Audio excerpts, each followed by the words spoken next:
Vou começar a termodinâmica com um fato real, tá? É um fato que eu acho que foi a primeira vez que eu vi assim, tipo, nossa, o mundo tá estapeando a minha cara com a termodinâmica e eu posso fazer algo a respeito.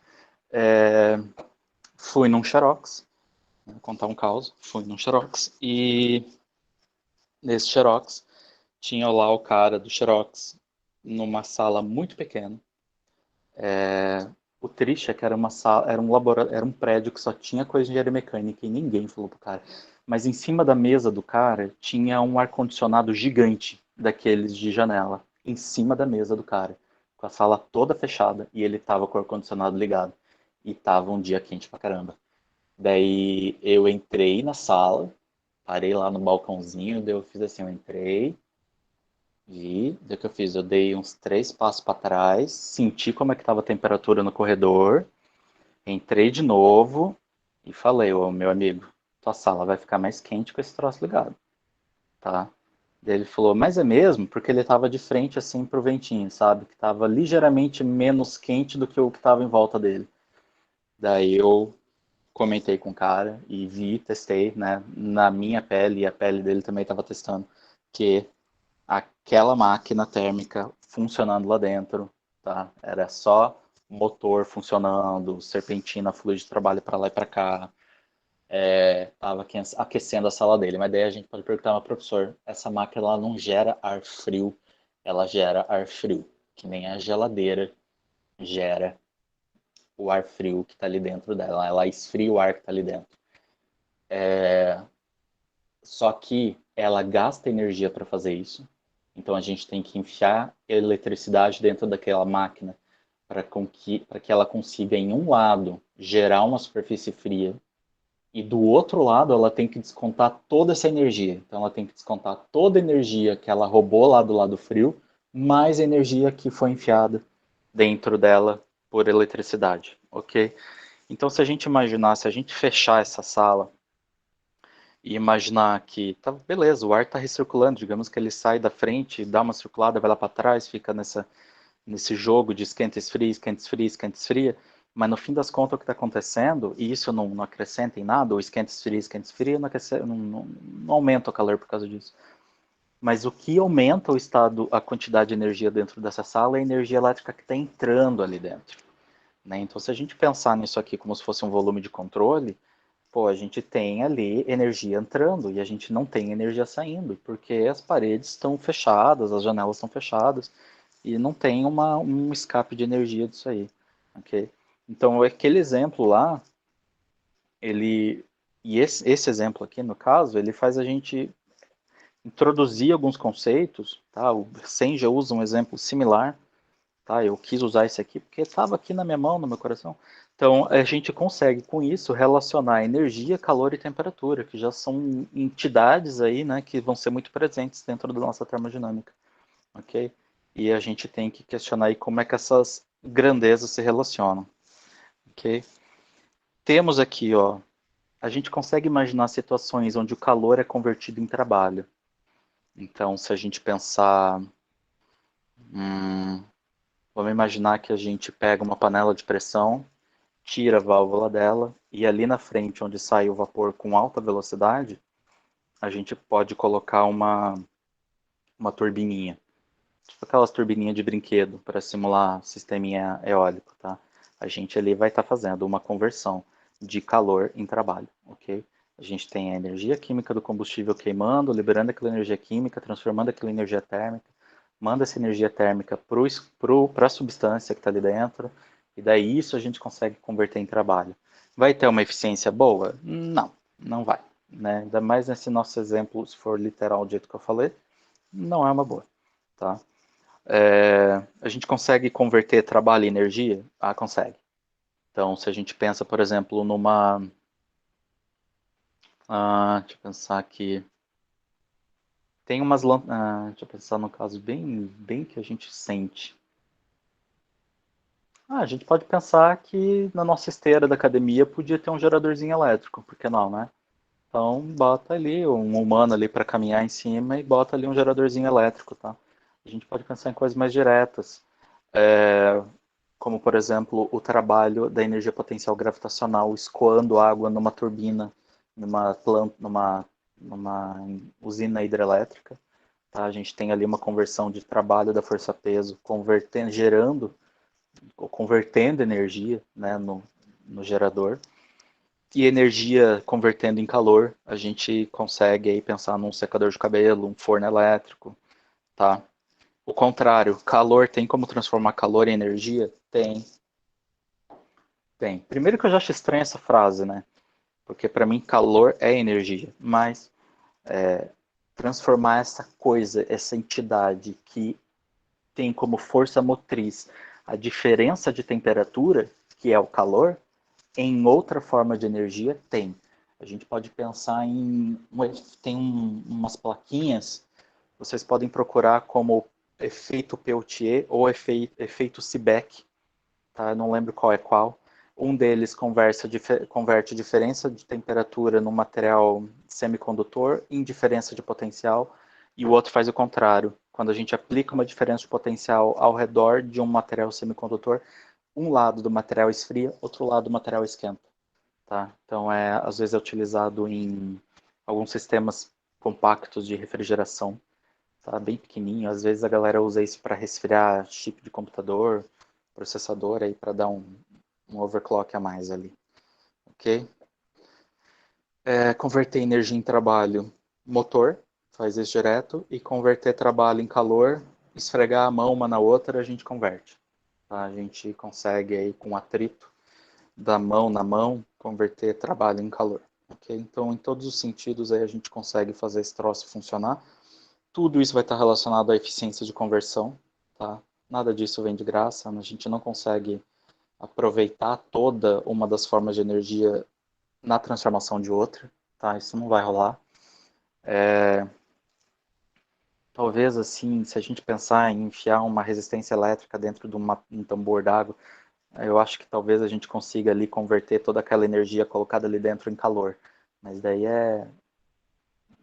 basicamente a gente está destruindo a capacidade de realização de trabalho daquela ali. Mas tudo bem. Talvez alguns processos consigam aí uma eficiência maior que outra. Ok? Se alguém quiser interromper, vou falar uns causos aí, tá? Fica à vontade. Temos aqui, ó, as unidades disso aqui. Eu comecei aqui do começo porque eu acho que é importante pensar nisso. Análise dimensional é um troço que eu falo lá um pouquinho em geração, mecânica geral 2, só que lá eu geralmente falo, ó, em termos vocês vão usar, tá? Então aqui em termos a gente vai usar, olha que legal. Né? Então análise dimensional é a gente abrir as unidades, tá? Pensa no básico daquela grandeza que a gente está trabalhando e abre as unidades e compara, tá? Sempre fez parte do meu processo de aprendizado isso aqui, ok? Sugiro que vocês façam. Resolve muita vida das pessoas em concurso público, porque às vezes em concurso público eles te dão ali umas grandezas e ele te pede uma outra e tu fala, poxa vida, mas como é que eu relaciono essas duas aqui para gerar essa outra? Então, só de brincar com as unidades, sabe, algumas questões de concurso público elas se resolvem, às vezes, tá? Então, ó, partindo aí já que o objetivo é chegar em trabalho, energia e calor, né? A gente tem que lembrar que força, né? Trabalho é o que? É força vezes deslocamento. Força é o que? É massa vezes aceleração. Massa é o quê? A unidade é quilograma, aceleração é metro por segundo ao quadrado. Isso a gente chama de Newton. Tá? Esse quilograma, metro por segundo ao quadrado, a gente chama de Newton. Mas depois se a gente olhar ali na segunda linha, então a gente está pegando o Newton, multiplicando pelo metro, e isso vai dar joule. Newton vezes metro vai dar joule. Exceto se for momento. Momento também tem unidade Newton metro e é Newton metro. Ok? E aqui depois, se a gente quiser abrir, se a gente olhar ali em cima na primeira linha, então trabalho fica o quê? Fica quilograma vezes metro quadrado por segundo quadrado. Ok? Então, se a gente pensar num trabalho específico, que é trabalho por quilograma, é estranho, mas fica metro quadrado por segundo quadrado. É trabalho específico. É uma unidade estranha de se pensar. Né? Se a gente pensar, por exemplo, em kilojoule por quilograma, que é algo bem usual de se fazer. Se a gente abrir, vai dar metro quadrado por segundo quadrado. Ok? Então temos aqui, ó, para trabalho, energia e calor, já que são coisas que se convertem, a gente tem aqui tudo em quilojoule. Ok? Botei quilojoule porque tenho o hábito de trabalhar com quilojoule. Se vocês quiserem trabalhar com joule, fica à vontade. Temos aqui a energia específica, que é a energia por quilo de substância que a gente está conversando. Então vai ser o quilojoule por quilograma. Temos potência, que é trabalho por intervalo de tempo. Então, até em Mac Geral 2 lá, eu pergunto para o pessoal, será que um Fusca e uma Ferrari consegue fazer o mesmo trabalho de subir o morro? Me responderam que se o morro for asfaltado, a Ferrari consegue, tá? Se não, o Fusca talvez vá melhor. Pensou fora da caixa, sei lá, para mim foi tudo totalmente fora da caixa, mas é legal. Enfim, então o trabalho as duas máquinas conseguem fazer igual, tipo, subir o morro. Qual consegue fazer mais rápido nas mesmas condições? Ah, imagino que é Ferrari, né? Porque ela consegue desempenhar mais trabalho no mesmo intervalo de tempo, né? Então isso a gente vê o que? É um troço, é uma máquina que tem maior potência. Ok? Se a gente brincar com ela, vai dar quilograma vezes metro quadrado por segundo ao cubo. Acho que é isso aí. Ok? E a mesma questão que a gente tem para potência, que a gente fala que é trabalho por intervalo de tempo, a gente tem potência térmica, que é calor trocado por intervalo de tempo, potência elétrica, né, que vai ser o trabalho elétrico realizado, que é a tensão vezes a corrente. Daí para pensar, mas trabalho, potência. Pô, imagina que as carguinhas elétricas estão lá, sabe, passando, jogando um pouquinho de energia, ela se desloca, enfim, tem uma treta ali, tem uma entrega de energia, então é um trabalho elétrico. Ok? Ó, botei ali, ó, os dois termos, análise dimensional, tanto em inglês como em português, porque eu acho que eles se completam, tá, em algumas coisas. Geralmente as páginas em inglês são mais completas, mas tem alguma coisa ali do português que eu achei legal. Eu acho que foi o uso aí do colchetezinho que eu fui atrás, porque eu nunca soube usar direito. Ok? Kilojoule por segundo vai ser kilowatt. Ok? Não, eu errei ali, faltou o quilo no watt. Ok? Formas de energia. A gente tem formas macroscópicas e microscópicas. Tá? O macro é quando a gente olha grandes corpos, grandes entidades aí realizando trabalho, trocando energia, desempenhando, recebendo calor, por aí vai. Tá? E a gente tem formas microscópicas de energia que eu gosto de pensar bastante. Tá?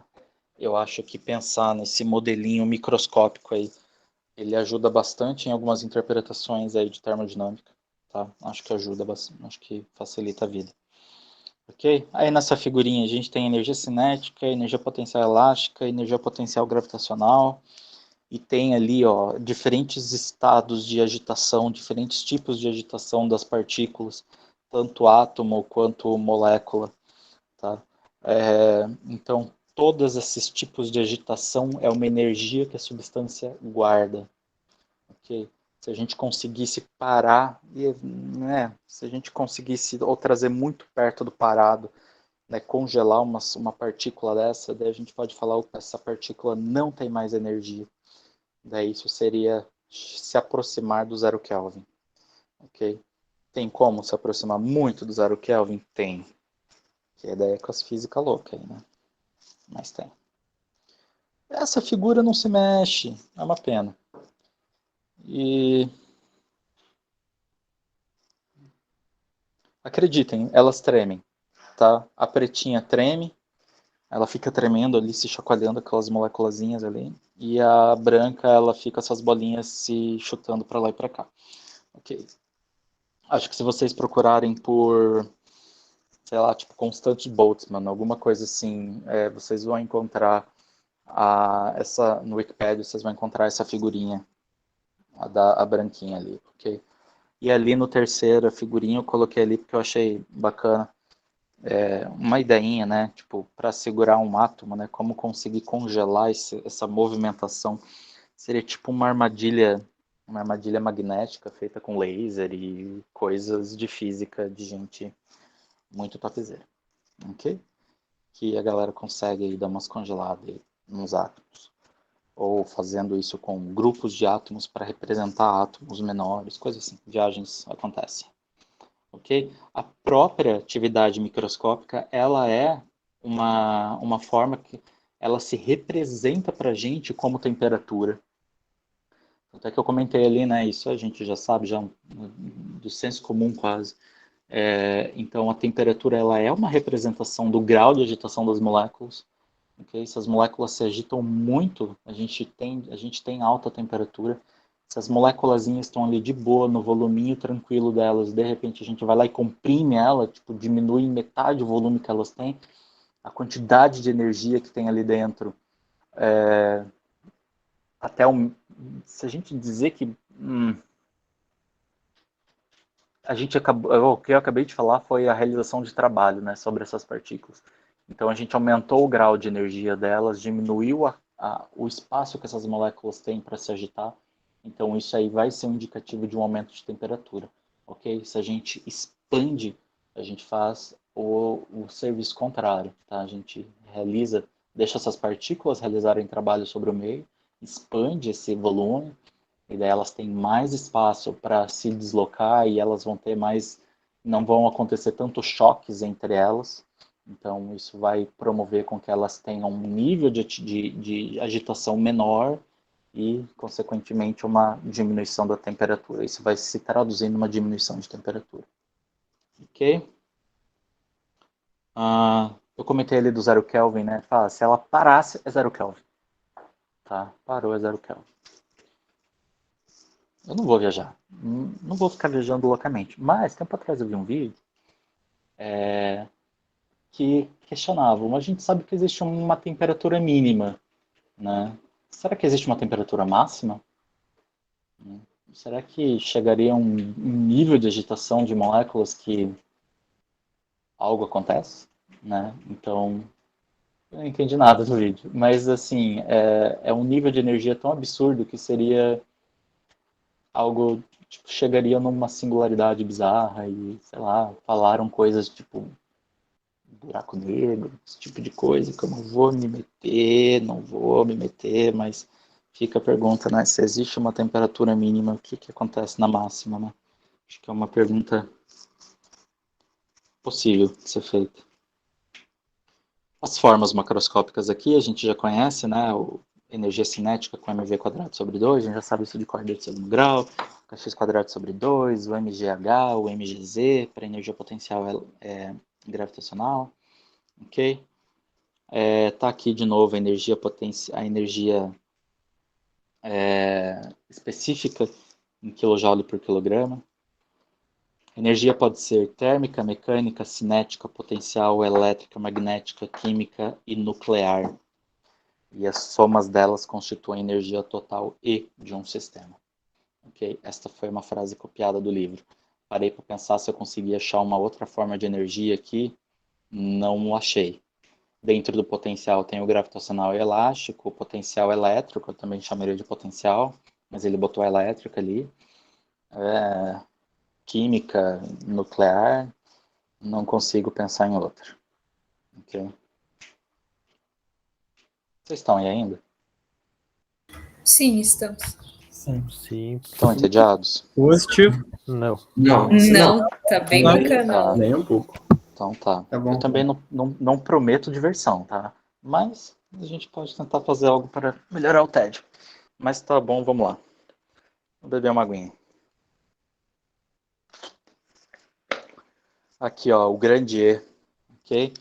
Então, eu nunca trabalhei com esse grande E. Ou eu trabalho em kilojoule por quilograma, ou eu trabalho em quilowatt, conforme o tipo de trabalho. Então, como as coisas que eu fiz na vida sempre foram sistemas térmicos, então as coisas acontecem em taxas, então eu sempre usei o quilowatt, sempre fui para watt, tá? Para quilowatt. No doutorado tive que inventar lá um quilowatt, um quilojoule hora, que não era um quilojoule por segundo, né? Então eu não podia chamar ele de quilowatt, mas eu chamava de quilojoule por hora, que seria uma conversão ali só para... Porque assim, eu tinha quantidade de energia tão pequena passeando ali no meu sistema que eu preferi não fazer em quantificar quantos quilojoules passam por segundo, mas daí eu ampliei ali, sabe, quantos quilojoules passam por hora aqui, tá? Facilitou um pouco a conversa. Ok? Só tem que cuidar das conversões das coisas daí, tá? Mas se a gente mantém as unidades ali bonitinho, vai que vai. Ok? Então o grande E ali, ou a gente pode olhar junto o pequeno E ali, o U seria a energia interna, né, que é relacionado à temperatura, aquelas outras ali, ó, química e nuclear. A química a gente também pode considerar a energia química, que é a própria, né, que vai ser liberada numa combustão, por exemplo, que é o poder calorífico. Então, todas essas coisas que pertencem à substância, a gente coloca dentro do U, ok? As outras, elas fazem mais parte do sistema. Então, o sistema ou a massa que você está analisando tem energia cinética? Ela tem como descarregar uma energia potencial gravitacional ou elástica? Tem um campo magnético atuando nesse troço aí para fazer um trabalho desse tipo? Então, daí ele entra nos outros termos ali de energia, ok? Tanto na específica quanto na não específica. Tem muitos sistemas, muitos casos onde a gente desconsidera esses dois termos ali, ou de energia cinética e de energia potencial. Por quê? O sistema está parado, cara, e às vezes a gente vai estudar sistemas parados a vida inteira, tá? Que nem grandes termoelétricas, elas estão paradas.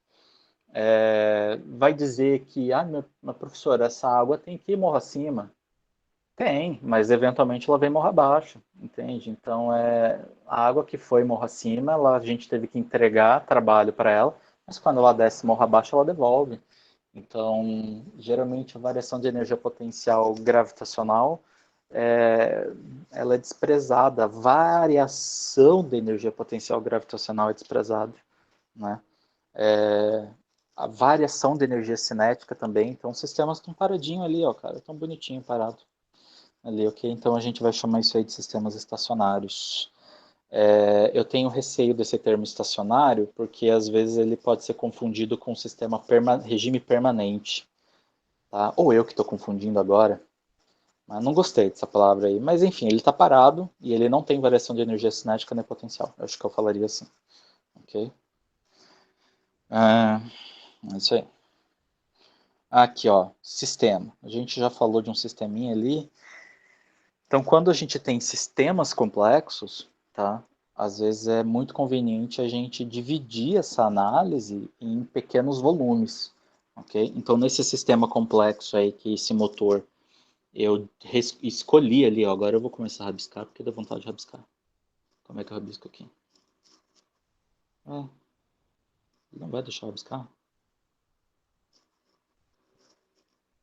Pera aí que eu vou rabiscar o meu negócio aqui. Tá. Agora vai. Aqui, ó. Esse volume que eu quero destacar aqui, ó. Desse sistema complexo, eu quero destacar isso aqui. E aqui nesse sistema, a gente pode fazer uma análise ali das trocas que acontecem. Okay? Então a gente vai chamar isso aí de volume de controle. Por quê? Porque eu vou passar a controlar, analisar o que acontece ali dentro daquele sistema fechado ali. Ok? Nesse caso aqui ele não é fechado, nesse volume de controle. Ok? O volume de controle pode ser aberto, pode ser fechado. Então aqui, se a gente parar para olhar, a gente tem diferentes entradas aqui. Então a gente tem uma entrada de água quente aqui, a gente tem aqui, a gente tem uma saída de água fria aqui, a gente também tem uma entrada de ar frio aqui, uma entrada, ou melhor, uma saída de ar que eu vou supor que é quente, né? Ali do outro lado. Então eu tive diferentes entradas, diferentes saídas. Nesse caso, não vejo trabalho acontecendo dentro deste volume de controle, mas existe uma transferência de calor, ok? Então a gente tem que analisar as massas que entram. Analisando as massas que entram, a gente muitas vezes consegue verificar se existe calor saindo, ok? E muitos desses casos o calor vai sair com uma dessas massas, ok? Então, deixa eu ler aqui para ver se eu não me perdi. Ó. Nesse caso, consideramos então o volume de controle ao redor do componente. Então, a gente vê ó, todas as massas que entram e saem, todo o calor que entra ou que sai. A gente ainda podia ter enfiado aqui, ó. Ah, por que que eu não vou botar o meu sol aqui? Estou viajando demais? Não tô, não tô. Tá? Vocês podem até procurar por Concentrating Solar Power aí, ok? Que são formas de concentração de energia solar que, sei lá, eu podia estar querendo botar ali no meu sistema. Isso ia ser útil por algum motivo, ok? É, e seria então uma energia que entra sem estar associada a um transporte de massa.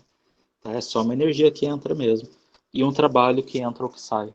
Ok? Eu tenho dificuldade em aceitar o termo trabalho que entra ou que sai. Ok? Eu encontrei um livro de termodinâmica até hoje, que ainda bem que foi a base do meu doutorado, que é o Bejan, que ele concorda em não chamar nenhuma das entidades, dizer que nenhuma das entidades é negativa. Então eu não vou ter calor negativo, trabalho negativo, energia negativa. Não vou. Eu vou ter tudo que entra igual a tudo que sai, sempre positivo. Ok? Então, isso na minha cabeça, eu sempre fiz assim. E dava bom, dava ok. E eu só era achava que eu era muito inovador, muito teimosinho, mas daí eu encontrei um livro aí que concordava comigo nesse aspecto, ok? Então a gente vai trabalhar muitas vezes aí com volume de controle, ok? Aqui, ó, já que a gente falou de massa que entra ou massa que sai, eu vou deixar aqui a dica aqui de fazer agora. O que eu tenho que fazer agora? Então aqui, ó, para a gente analisar as massas que entram ou que saem de um volume de controle, a gente usa o conceito de vazão mássica ou vazão volumétrica. Tá? E a vazão mássica, ó, ela já está descrita aqui, o que é a vazão mássica, mas eu gosto de rabiscar para pensar. Então, ó, se a gente pensar na vazão mássica, de boca, minha boca decorou, que é ρVA, ok? O que é o ρ? É a densidade do fluido, ok? Eu lembro também que eu estava, na minha graduação, eu treinava o meu ρ, porque eu fazia ele assim, ele ficava igual ao meu P. Mas é lembranças da minha infância, em engenharia. Então, a densidade, tá? Que isso aqui vai ser em quilograma por metro cúbico. A velocidade, que vai ser em metro por segundo. E a área, que vai ser em metro quadrado. Velocidade do quê? Velocidade com que esse escoamento passa por uma certa seção transversal, ok? Área de quem? Da própria seção transversal, ok? Se a gente brincar com isso aqui, ó, o objetivo... Não vamos mostrar o que é o objetivo, vamos buscar aqui, ó. Aqui eu vou ter as unidades em quilograma por metro cúbico, a velocidade eu tenho em metro por segundo e a área eu tenho em metro... Opa, não é dividido não. Eu tenho em metro quadrado, ok? Olha que bonitinho. Esse metro com esse metro quadrado vai virar metro cúbico que corta com esse metro cúbico e que vai resultar aqui pra gente em quilograma por segundo, ok? Bonitinho, vazão mássica, ok? Vazão volumétrica, se a vazão mássica é quilograma por segundo, vazão volumétrica tem que ser algo tipo metro cúbico por segundo. Daí olha, só de olhar aqui, ó. Só de olhar aqui já tá aqui, ó. Metro cúbico por segundo tá ali. Então aquilo ali vai vir do quê? Vai vir do metro por segundo que multiplica o metro quadrado. Então a gente tem que a vazão volumétrica, ela é quem? Ela é a velocidade do escoamento vezes a área, ok? Deu. Como é que a gente converte daí depois vazão volumétrica em... Eita, já rabisquei demais aqui. Mas se a gente parar para olhar aqui, ó, eu tenho que a vazão mássica é o que? É a densidade vezes a própria vazão volumétrica, lá em cima, ok? Daí uma coisa fica aí mais fácil de ser convertida uma na outra. De boa. Isso aqui sempre fez parte do meu estudo. Gosto e defendo. E encho o saco ainda. Tá? Tá aqui feito bonito na outra página aqui. Ok? Vazão mássica e vazão volumétrica. A vazão volumétrica... Ah, tá aqui. A vazão volumétrica tá aqui. Ok? Vamos lá. Aqui, ó, a vazão mássica faz parte de muitas análises de sistemas. Deixa eu ver o que eu queria dizer com isso.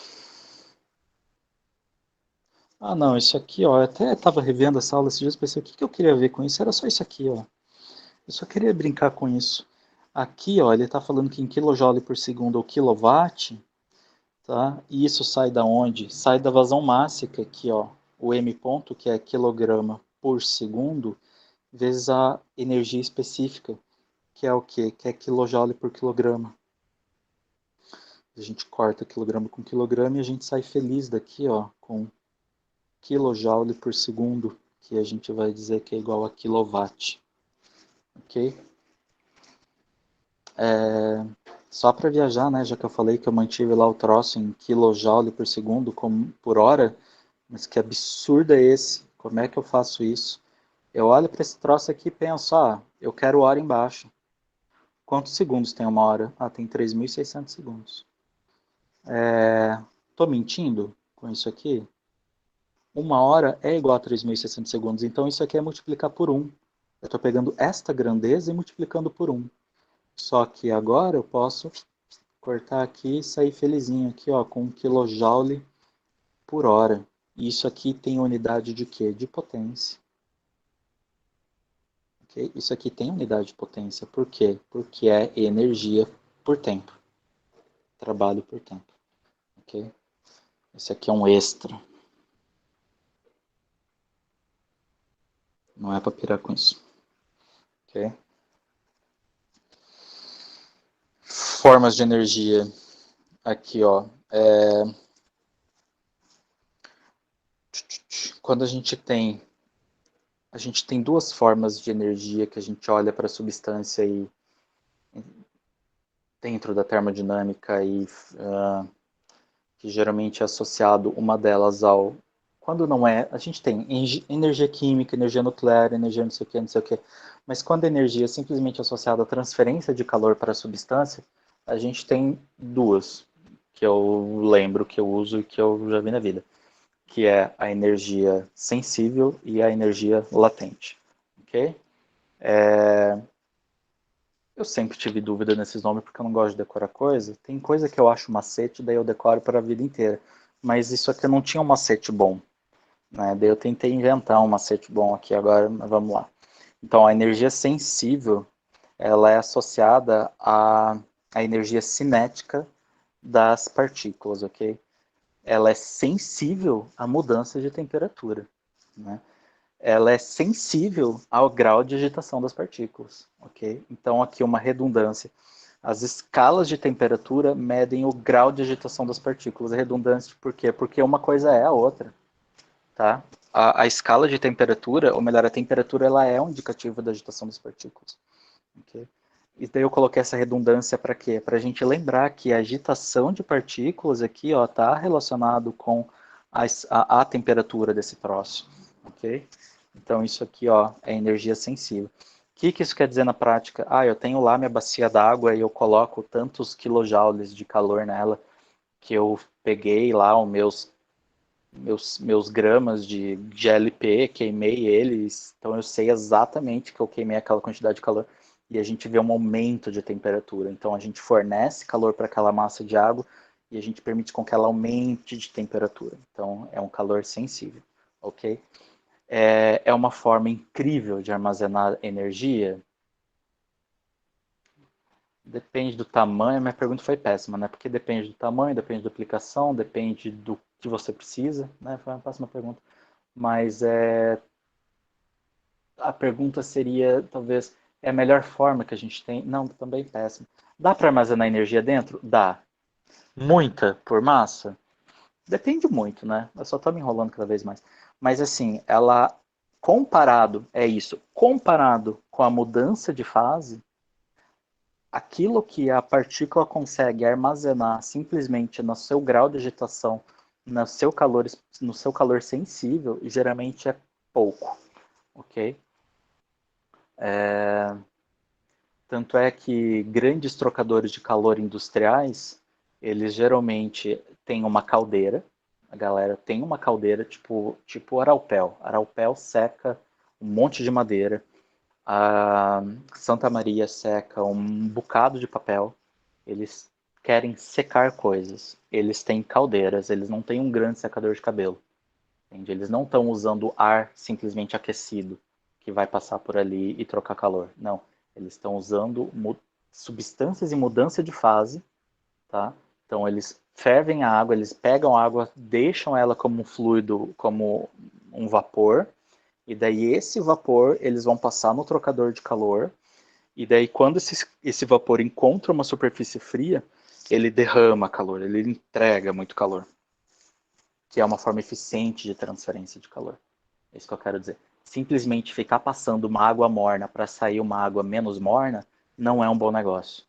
Entende? Não é uma boa, porque é uma taxa de transferência de calor baixa. Ok? Mas é isso aí, ó. Calor sensível. Tem as suas aplicações úteis? Tem. Quer ver onde? Aqui, ó. Aqui na capa do livro. Esse troço aqui que eu estou tentando rabiscar loucamente ali, aquele tanque ali, aquilo ali provavelmente é um tanque de sal fundido. Ok? E o sal vai ficar mudando de fase? Não. Ele vai se manter aquecido, então, sei lá, eles começam ele a, sei lá, 400 graus, bota ali na torre e faz uma transferência de calor, levam ele aí talvez a 600 graus, tá? Para quando o sal esconder, eles passarem a circular ou trocar calor com esse sal fundido. Só que olha o tamanho do brinquedo. E a gente não está falando de ar, não está falando de água, a gente está falando de sal fundido, então ele tem uma capacidade térmica maior. Ok? Então, ali sim, a gente pode pensar, tá, é bom, professor, ele está usando calor sensível. Ah, está servindo para ele. É barato? Não é. Tem outras formas? Tem. Só que essa aqui funcionou bem. Ok? Então, nesse caso aí, o calor sensível resolveu. Viajei demais? Ficou confuso?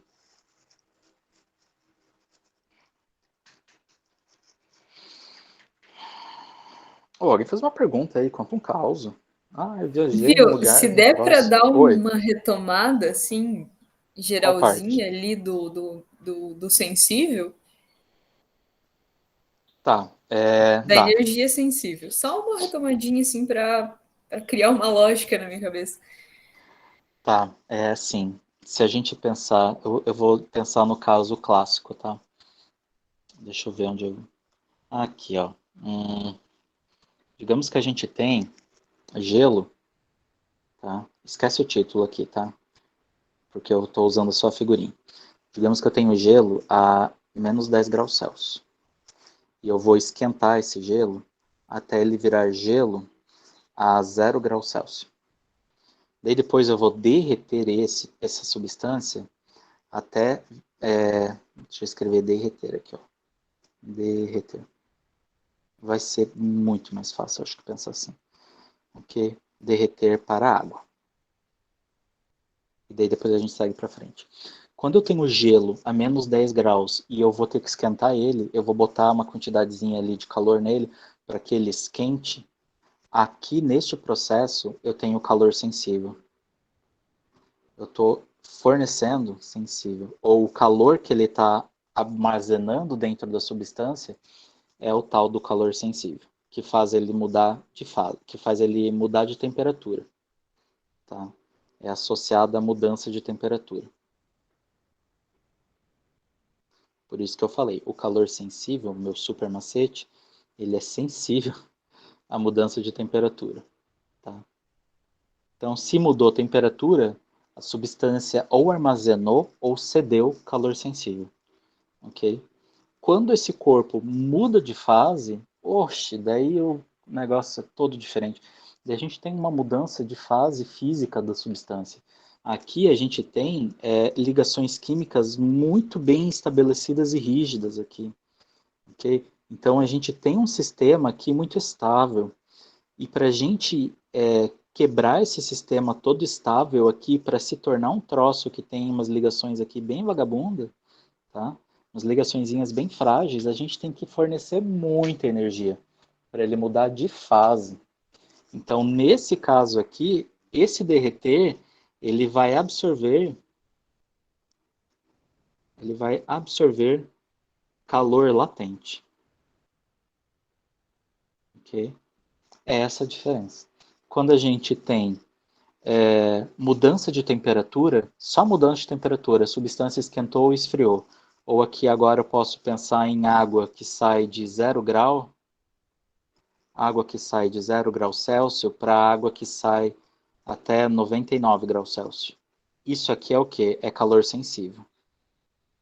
A água vai absorver uma certa quantidade de calor, que é para aquecer ela de 0 a 99 graus.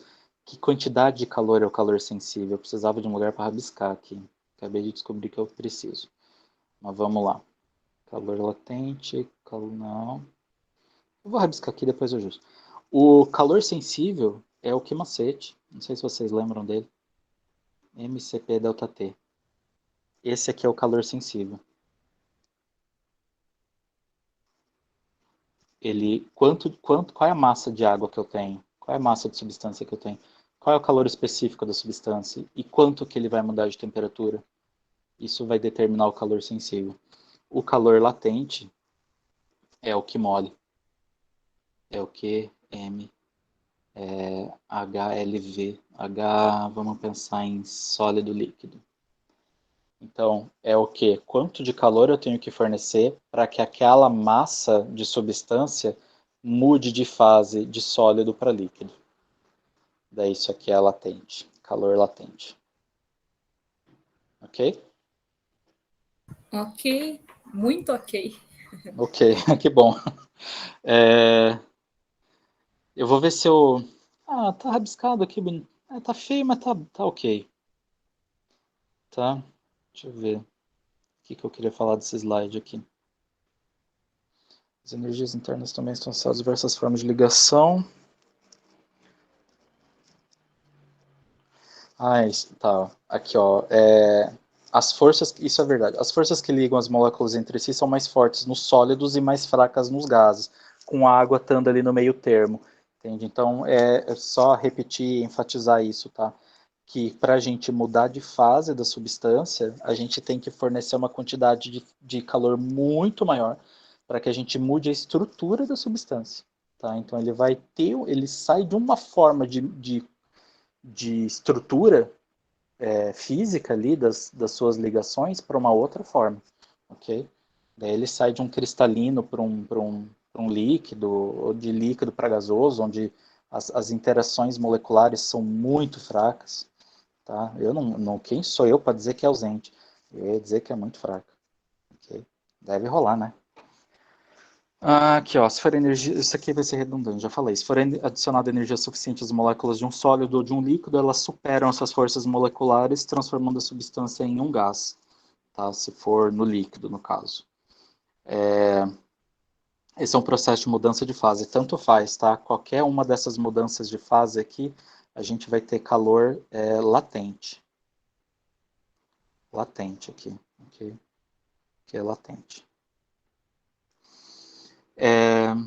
Devido a essa energia adicional, um sistema na fase gasosa está em um nível de energia interna mais alto do que na fase sólida ou líquida, tá? Isso é verdade. Então, é verdade. Eu não tenho muito mais o que falar. Assim, se a gente parar para pensar em grau de agitação, quais dessas moléculas aqui, dessas coisinhas se agitam mais?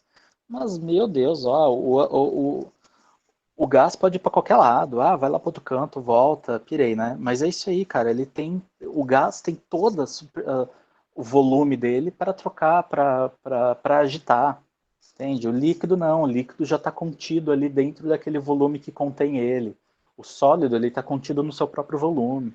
Então, assim, são graus de agitação que essas moléculas ganham daqui para cá que a gente aumenta muito o estado de energia da substância no estado gasoso.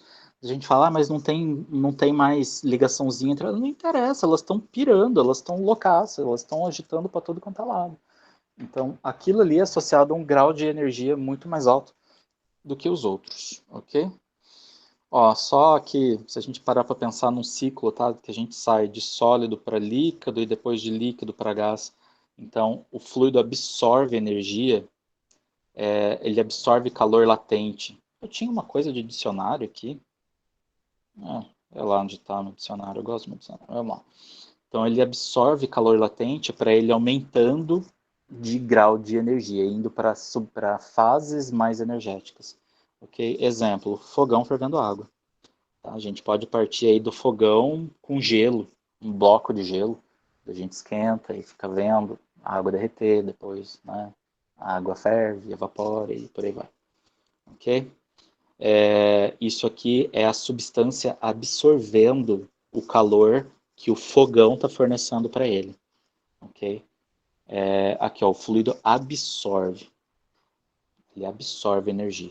Ok? Se a gente parar para pensar, a água ela é o refrigerante da nossa panela. Né? A panela está lá, a gente está lascando o fogo nela. Por que ela não derrete? Por que o teflon dela não queima? Por que, sei lá, ela não fica preta e fumaçando lá? Porque a água está ali resfriando ela, cara. A água está ali absorvendo energia, aumentando de temperatura, depois mudando de fase. Tá? Então a água está ali resfriando esse sistema. Okay? Absorvendo energia que o fogão está jogando nele. Ok? Do sentido contrário, a gente tem ó, o fluido liberando energia. Tá? Liberando energia. Pensar no exemplo aqui. Eu acho que a geração de vapor, ela tem como essência isso, sabe? Então a gente usa caldeiras para esquentar a substância até que ela vire um vapor, às vezes saturado, às vezes superaquecido, e tenha paciência que a gente vai ver isso. E daí o que a gente tem? Daí a gente tem a substância com a energia armazenada. Tá aqui, loucaça, armazenando essa energia que a gente colocou ela numa caldeira, num sistema complexo. Daí a gente pode transportar essa energia na forma de vapor para algum outro lugar, tipo uma panela industrial, tá? Onde é tipo uma panela de pressão encamisada, então em volta ali da panela lasca vapor quente, tá? Lasca vapor, o vapor vai condensar, dando o calor para o alimento vai cozinhar, e daí dessa panela sai o quê? Na parte de recolhimento ali vai sair água, um gotejamento de água ali, que era o quê? Era o vapor que condensou, deu o calor dele para o alimento e caiu para uma fase menos energética, que é a fase de líquido. Ok? Deixa eu pensar. Quando a gente bota tampa fria em cima do arroz fervendo lá, a gente vê isso, a condensação do vapor na superfície fria. Então, o que ele teve?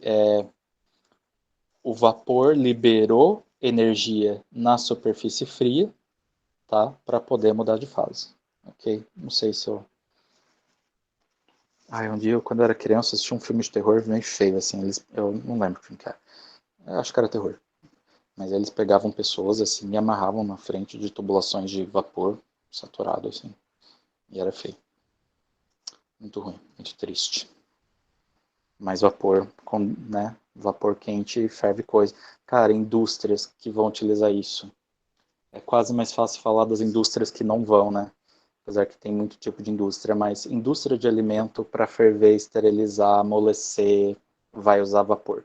Indústria têxtil para tingir, lavar, amolecer. Indústria de madeira para amolecer madeira, para secar cola, para secar madeira.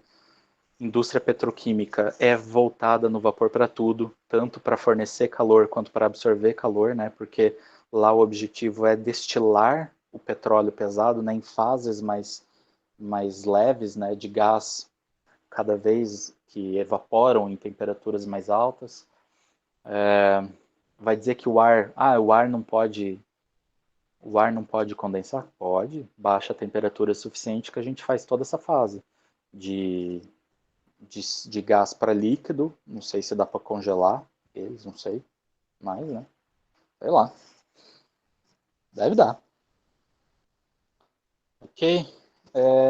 Indústrias em geral, hospital, restaurante, lavanderia, enfim, tá? Vai utilizar vapor aí em tudo.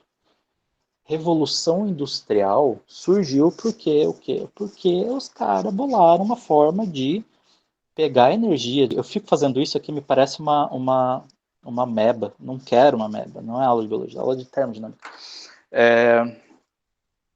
a galera achou uma forma de tirar a energia de um troço que estava barato, que a galera minerava lá, e a vida daquela galera não tinha valor, né? Então, e era combustível barato, então conseguia transportar essa energia para uma fase fácil de transportar e eis a Revolução Industrial. Ok? Mas, galera, que horas que acaba essa aula, hein? 5h30, eu acho. E tem um intervalo. 5h10, na verdade, porque tem 20 minutos de intervalo. 5h10, sem intervalo? Tá. Vocês têm condições de me ouvir falando por mais 1 hora, talvez? Acho que sim. É? Por mim, sim, também. Então tá. Eu tô gravando ainda, né? Tô. Então tá. Ó, latente aqui, ó. Peguei até o troço aqui do dicionário Priberan, que eu gosto pra caramba, tá? E vim aqui, ó. Então, só para completar essa ideia, mas acho que eu já fui redundante, é preciso fornecer calor latente necessário para fazer uma substância mudar de fase, tá? Se ele está em baixa energia, tipo gelo, água, tá?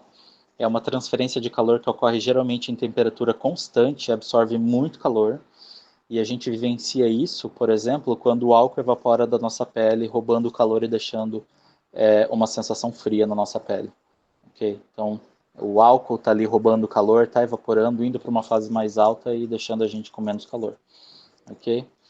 Era para ter outro slide desse. Ah, tá aqui. Sistemas em alta energia. Então, o calor é o contrário, tá? O calor latente está armazenado, ele está escondido, oculto, não aparente na substância, tá? Para manter o seu estado físico. Até fui tolo aqui, brinquei aqui, mas quem olha pode pensar que é um gás qualquer ali de boa, tá? Mas não exatamente. Então, se a gente estiver falando de um gás que evaporou a, sei lá, menos 160 graus, beleza, a gente está falando de um gás de boa.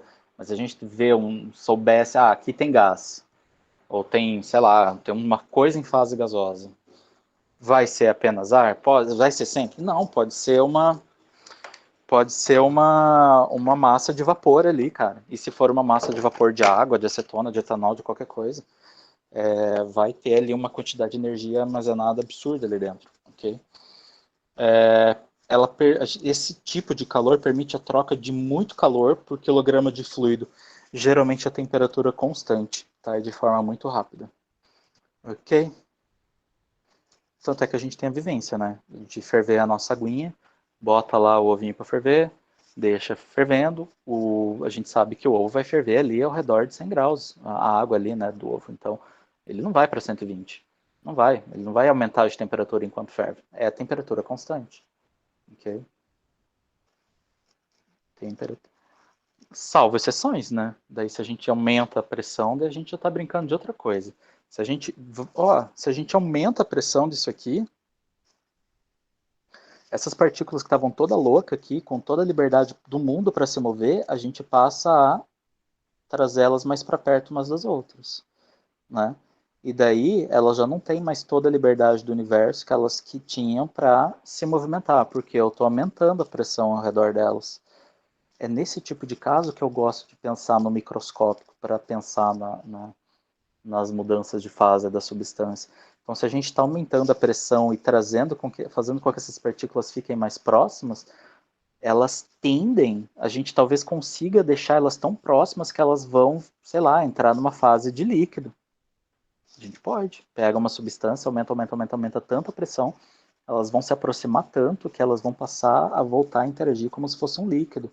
Daí, para a gente fazer com que elas percam essa interação entre as partículas aqui e se tornem vapor de novo, tem que fazer o quê? Se antes a gente conseguia fazer isso a 100 graus Celsius, agora a gente talvez precisa de 180, 120. Né? A gente precisa botar ainda mais energia, mais agitação, para com que agora elas consigam vencer a pressão que está em cima delas para virar vapor. Ok? Gosto de pensar nisso. Vamos lá. Isso aqui, ó, muito amor. Amo esse assunto. Muito. Ok? Deixa eu beber minha aguinha. Isso aqui abre campo para tanto assunto legal, tá? Isso aqui saiu do meu TCC, que era um trocador de calor que não trocou calor, mas foi bem legal a discussão. Era para ser isso aqui é um termosifão, esse aqui. Mas eram tubos de calor, tá? Lá no laboratório a galera fazia tubos de calor tipo esses aqui, só que eles não eram curvados. Isso aqui é para computador, tá? Pesquisem aí, por sistemas bifásicos de troca de calor, quando estiverem com TED aí. Tubo de calor, o heat pipe, termosifão, caldeira. Ó, aqui, ó, o Molten Salt Energy Storage. Aqui, tá? Botei ali da capa do Senjo. São formas, olha, aqui, ó, estamos todos quase hoje, talvez, num computador ou num celular. Se a gente está num computador, grandes são as chances, se for um notebook, tem um termosifão. Um termosifão não, tem um tubo de calor, tá? A não ser se... Acredito muito fortemente que vai ter um tubo de calor, ok? Que vai tirar o calor de cima do chip e vai levar, tá? Como vapor, vai levar para a ventoinha e trocar calor para lá, ok? Então, ele é um transportador de calor muito bom. Termosifão também, por aí vai, ok? Cara, universo, termodinâmica é muito legal. Ok? Outras formas de energia. Temos aqui o poder calorífico, tá? Então, eu copiei isso aqui lá de geração de vapor, porque eventualmente lá a gente estuda o que acontece, ou o que eu... né? Lá a gente vai botar fogo em coisa, né? Então, vou botar fogo em carbono, que é fazer o quê, né? Fazer a oxidação completa dele, né? A combustão. Então, se a gente consegue fazer a oxidação completa do carbono, a gente libera aí uma porrada de energia por quilograma, tá? E aqui tem as outras substâncias também, hidrogênio, enxofre, CO, e todas essas combustões aqui, né? Combustão é uma reação com oxigênio que libera energia. Então, é uma reação exotérmica com oxigênio. Então, exotérmica está jogando energia para fora, aqui, ok? Essa energia estava onde? Ela estava ali dentro das ligações químicas, ok? Então a gente sai do carbono, que é um troço bonitinho, nossa, perfeito, tá ali, pleno, cara. Tá, ó, aqui, ó, o 2H2O, aqui, ó, o 2H2, hidrogênio, ligações bacanas, você vem o quê? Você vem com o oxigênio ali e dá uma oxidada nele, né? Então, o processo da ferrugem, a gente vê, né, o ferro ali tão nobre, tão isoladinho, tão bonitinho, a gente vai lá, oxida ele se torna o quê? Se torna um vulgar ferrugem, né? Então, aqui o carbono, o hidrogênio, quando a gente bota oxigênio aqui, ele vai lá, oxida esses negócios e se tornam moléculas de energia mais baixa. Tá? Elas já têm menos energia para dar. Então, elas se tornam substâncias já com grau de energia mais baixo, né, que passou por um processo de oxidação. Por que esse CO2 é mais baixo? Não sei. Pergunta para a professora Marilei, tá? Professor Rolf. E se é um estado de energia mais baixo, já mais oxidado, talvez eu pensaria aí mais perto da natureza comum que a gente tem, que leva tudo para os estados de energia mais baixo, ele libera então energia. E essa energia, a gente aqui muito esperto que é, né, cata para a gente para fazer processos industriais e montar uma civilização. Ok? Então, é uma porção de energia. É o poder calorífico também. Ele está lá dentro daquele usinho, dentro das partes de energia interna. Ok? Outras energias internas, aqui a fissão, que está aí, né, gerando energia há um bocado de tempo, tem as suas controvérsias. Uma coisa que isso aqui não faz é liberar CO2, a gás de efeito estufa, localmente na atmosfera, não faz. Tem desvantagens? Tem desvantagens, né? Vocês estão ligados aí tanto quanto eu. Eu sou tão leigo nisso aqui quanto vocês, então a gente sabe aí que rolam uns acidentes nucleares aí, né? E gera e libera substâncias radioativas aí para uma massa de ar muito grande. Fissão. Ela quebra núcleos grandes. Então a gente pega o urânio, que eu acho que é o último, é o maior elemento natural que tem na Terra. Os outros eu acho que são, que for mais pesado que ele, eu acho que é tudo, não é sintético, é feito em reatores aí, sei lá do que, tá? Em colisor de partículas, eu acho, sei lá o que, são não naturais. Pega urânio e quebra esse átomo super grande, tá? E gera outros átomos menores, prótonzinhos ali que vão fazer talvez uma reação em cadeia, mas o principal aqui pra gente, ó, libera calor, ok? Daí a galera consegue botar nos reatores, coloca água em volta e cuida, mantém a temperatura. Se ele desequilibrar, se o brinquedo estragar, né, ele vai evaporar toda aquela água. Depois que ele evapora toda aquela água, ele vai começar a esquentar o próprio material dele, a própria pastilha ali de combustível vai derreter, daí ferra tudo. Ok? Daí isso aqui, ó, é o futuro, cara. Fusão é o futuro. Há 50 anos que isso aqui está há 30 anos no futuro. Né? Todo lugar que eu vejo falar, a fusão está sempre há uns 30 anos no futuro.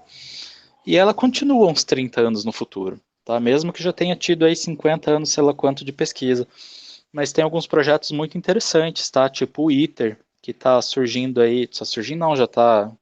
Acho que eles vão terminar de montar em 2023, 2025 no sul da França, tem outros nos Estados Unidos tempo atrás aí que disse que conseguiu gerar aí tipo 70% da energia que ele consumiu, né? Já é uma quantidade bacana.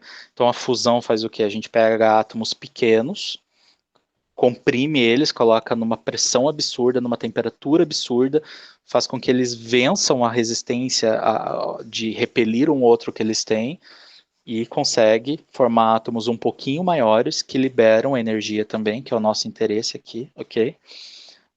Procuram isso aí no YouTube, ITER no YouTube, tá? Vocês vão ver umas coisas aí muito legais. O problema é fazer, né? O problema é fazer. Mas, com dinheiro e com empenho da humanidade, aí as coisas andam. Estão andando. Ok? Fusão é que acontece nas estrelas, então daí também tem um crash course, depois eu falo disso. Tem um crash course de astronomia muito legal. Crash course é um canal, acho, da PBS americano, muito legal. Nossa, é empolgante, assim, é mais empolgante que as temporadas das coisas por aí. No final das contas, eles estão falando, não, da estrela explode, não sei o que, faz de nêutron, nananã, e a gente, meu Deus do céu. Enfim, formas de energia aqui, ó. Vamos para as macroscópicas. A gente precisa distinguir aqui entre a energia macroscópica de um corpo e as energias cinéticas microscópicas de suas moléculas, tá?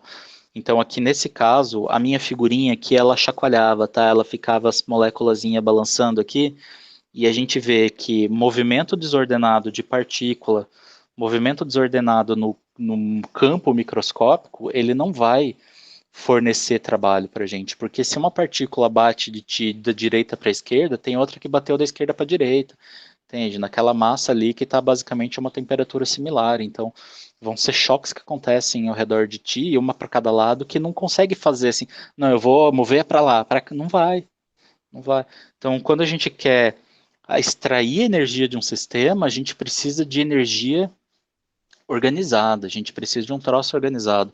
Então aqui eu acho essa figurinha aqui muito feliz em mostrar para a gente que movimento aleatório aqui nessa roda d'água, ela não movimenta a roda d'água, porque tem choques para tudo quanto é lado. Agora, quando a gente consegue fazer um escoamento bonitinho aqui, ó, fazer um escoamento bonitinho aqui, direcionar para um trocinho aqui, aí, opa, daí a gente consegue uma organização aqui e recuperar parte dessa energia, ok? Só para a gente ter noção aí de que a gente não consegue extrair energia de tudo. Ok? Tá, então quer dizer que partículas que estão se chacoalhando, elas não vão me produzir energia? Se a gente fizer elas chacoalhar muito, muito, muito forte, porque a gente aumentou muito a pressão, aumentou muito, muito, muita temperatura, e a gente vai lá, faz um bocal num troço e bota direcionado numa turbina, a gente consegue. Tá, então não estou falando que aumentar o grau de agitação das coisas não resulta em maiores aproveitamentos de energia. Aproveita, resulta, só que a gente tem que organizar a brincadeira, tá? Senão não rola. Ok? Angústias. Faz uma pergunta. Alguém conta um caos aí, vai.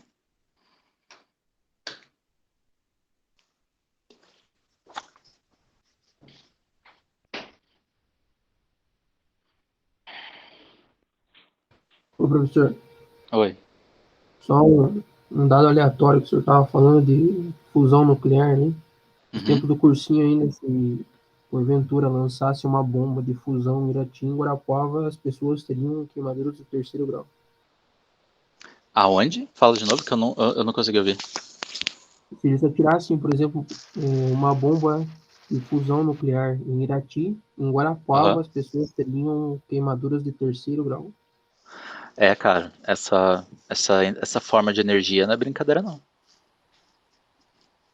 É a coisa.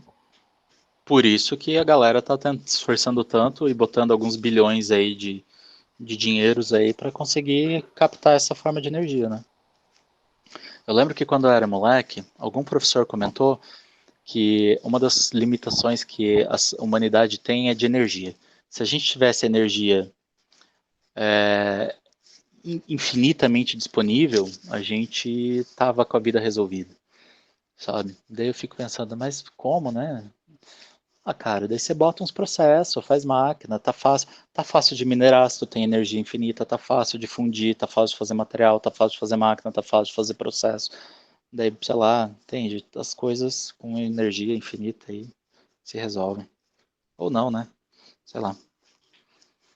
Causos, pô, angústias, perguntas. Mas sei lá, agora parece que a gente tá vendo várias formas de fazer energia, né? Aham.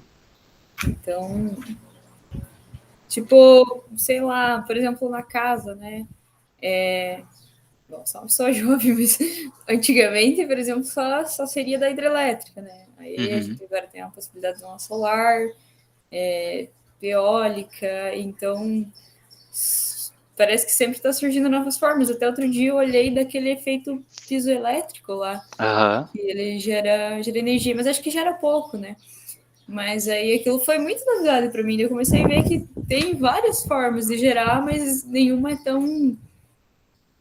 Por exemplo, a energia gerada na fusão, né? Aham. Isso, ela gera muito mais do que, né, se fosse juntar tudo, a elétrica, a solar, enfim, Sim. a hidrelétrica, quer dizer. Bom, Aham. enfim, a sensação que eu tenho é que, sei lá, até eu ficar velha, com certeza vai ter várias outras formas de conseguir fazer a produção de energia. É uma coisa que me empolga também. Às vezes quando eu penso, pô, eu queria viver até passar bem dos 80, né? Por que você quer passar? É porque eu quero ver, cara, o que vai dar do mundo, cara. Quero ver se vão conseguir ter feito a fusão, quero ver o que vai, né, o que vai virar desse negócio. Eu tenho curiosidade de ver isso. Tenho curiosidade. Você falou do peso elétrico aí, que gera pouquinho. Ah, gera pouquinho, mas se tu juntar, conseguir fazer um sistema aí que junte vários sisteminhas desse, quem sabe, né? Olha, o que eu tenho certeza, tem gente estudando esses materiais piezoelétricos para tentar aumentar a energia gerada deles. Tem. Vai ter alguma universidade, algum laboratório doido que está tentando. Que está tentando. Isso é legal, sabe? Eu acho que isso é o empolgante da pesquisa. Em muitos lugares do mundo aí, sei lá, se tu se interessa por um negócio, cara, dá uma pesquisada, acha um lugar que faz que algum louco está fazendo. Tem algum louco fazendo, né? Então, daí tá em diferentes estágios de avanço, né? Eu prefiro os loucos que são objetivos, né? Que tem foco. Então, deve ter um louco com foco aí testando, sabe? Então, pô, vai estudar, vai atrás. Eu acho muito empolgante, muito empolgante. Eu acho muito legal. E assim, o que eu acho mais legal ainda, que a nossa profissão, ela é muito envolvida dentro disso. Muito. Eu sou da opinião que engenharia mecânica é uma engenharia que visualiza a transformação de energia. A transformação de energia a gente pode ver em quase todas as matérias. Olhem todos os processos de fabricação, usinagem, fundição, soldagem, está rolando uma transferência de energia ali, né? Sei lá, o que mais? A área térmica nem se fala, né? Ela é basicamente tratar de energia. Temos essa grandeza aqui, que é a energia mecânica, que é uma forma de agrupar alguns termos para chamar do nome próprio aí que para a gente vai ser útil, que eu não lembrava dessa definição. Se alguém me perguntasse, o que é energia mecânica? Falar, cara, é aquilo ali que se der, eu sempre penso, é o que der, é o que se der uma pancada me joga longe. Então, para mim, essa era engenharia mecânica, sabe? Minha definição não termodinâmica é muito boa. Mas aqui o livro traz uma mais bonitinha. Ó, é a parcela de energia que pode ser convertida diretamente em trabalho mecânico por um dispositivo mecânico, como uma turbina, por exemplo. Tá? Então, se a gente... depois eu vou falar termo a termo. Só vou terminar esse aqui, ó. Ok, a cinética e potencial são formas de energia mecânica. Ó, a energia térmica não é uma energia mecânica, já que ela não pode ser convertida direta e completamente em trabalho sem um processo intermediário. Tá? Então, assim, se o calor chega em ti e te dá pancada, não, ele queima. A pancada não dá. Ok? Então, vamos estudar... Ah, esse GIF é tão bom. Depois eu vou compartilhar esse GIF. Esse GIF é fundamental para essa aula. Eu preciso desse GIF para minha aula. Coitado. Tá, eu vou mandar depois. Esse GIF tem ali o pobre do funcionário tentando apertar ali, é tipo um barco inflável aquilo ali. E o barco, sei lá, o que acontece com esse barco, que ele infla e o guri sai voando para o outro lado ali, ele é jogado para o outro lado da prateleira e ele provavelmente sentiu que a pressão, quando varia, ela consegue causar variação de energia mecânica. Então, se a gente pensasse, eu vou colocar diversas, que nem a colega aí falou, se a gente colocasse ali na estante do meio ali do cara um material piezoelétrico, quando esse barco inflasse e desse pancada no material piezoelétrico, ele iria gerar energia. Tá? Ele iria conseguir gerar energia. E se a gente gera energia elétrica, a gente depois gera trabalho mecânico. Não sei se é uma boa. Mas assim, a gente consegue gerar uma turbina com troço expandindo? Consegue. Digamos que eu quero fazer uma turbina que aproveite os barcos que se inflam loucamente no mercado. Então tá, eu vou criar uma turbina que toda vez que um barco infla, ele vai lá dar uma pancada numa pá e ela gira. Uma pancada, ela gira. Entende? A gente consegue. É só extrapolar um pouco o pensamento absurdo, que a gente vê que a pressão consegue gerar trabalho mecânico. Tá? Pensando na pancada, se eu estou do lado de um reservatório em alta pressão que explode, vai ter pancada? Vai ter pancada.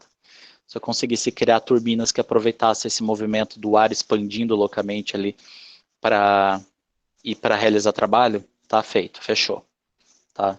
Então o primeiro termo ali consegue. O segundo termo, que é o termo de velocidade, ele consegue fazer uma conversão direta em trabalho mecânico? Consegue.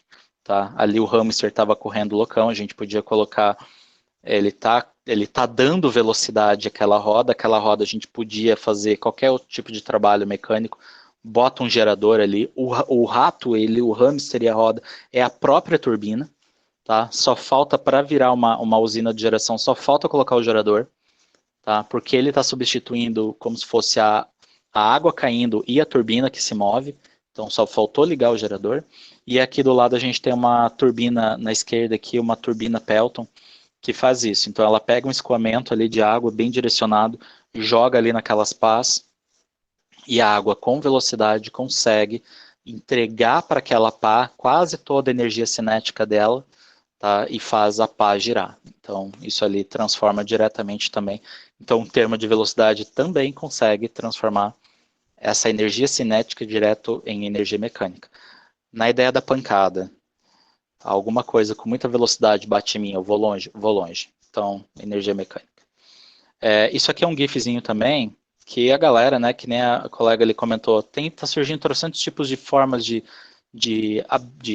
coletar energia. E a gente vai ver, porque isso é um troço, uma pesquisa super atual, super do momento, diferentes formas de armazenar energia.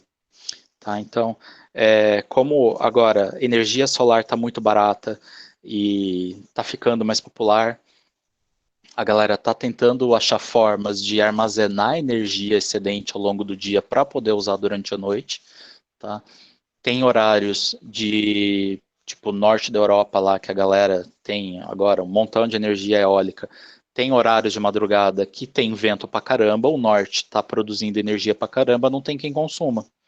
Tá? Então, existem algumas iniciativas que, porque lá a rede elétrica deles tem uma certa inteligência, então eles podem gerar um comando, e a tarifa elétrica deles varia a cada meia hora. Então, se tem muita eletricidade sendo gerada de madrugada,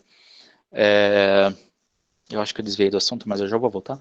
Se tem muita energia sendo gerada de madrugada, a galera pode ligar os seus aquecedores térmicos lá de água de armazenamento lá para aquecer os seus reservatórios de água quente. É uma forma de consumir, é uma forma de armazenar. Você vai ter que usar água quente durante o dia, esquenta de madrugada. Entende? Você está conseguindo deslocar um pouco o ponto de consumo de eletricidade, armazenando energia, de forma de, né, nesse caso aí, fazendo um armazenamento térmico. Aqui essa figura é uma ideia meio viajada, não sei quem é que está tentando, se alguém está pensando nisso de forma viável, mas é tipo uma torre de Lego, que a galera, quando tem eletricidade sobrando, você usa os motores para ir lá, pega uma peça de concreto, bota em cima da torre e armazena. Quando tem energia em excesso. Está faltando energia? Faz com que esse troço opere em modo de geração. Segura essa peça de concreto e deixa ela puxar o gerador, né, a corda ali do gerador, para fazer o gerador girar e gerar eletricidade. Okay? É uma energia talvez intermitente? É. Energia de onda é intermitente? É. Energia do sol é intermitente? Não é tanto quanto essa aqui, né, que é tão intermitente quanto um bloco descendo de uma torre. Mas ela tem de dia, não tem de noite. Passou uma nuvem, não tem mais. Então, assim, a galera tá tentando, tá? Onde que isso aqui a gente vê que é energia mecânica? Energia potencial gravitacional, tá?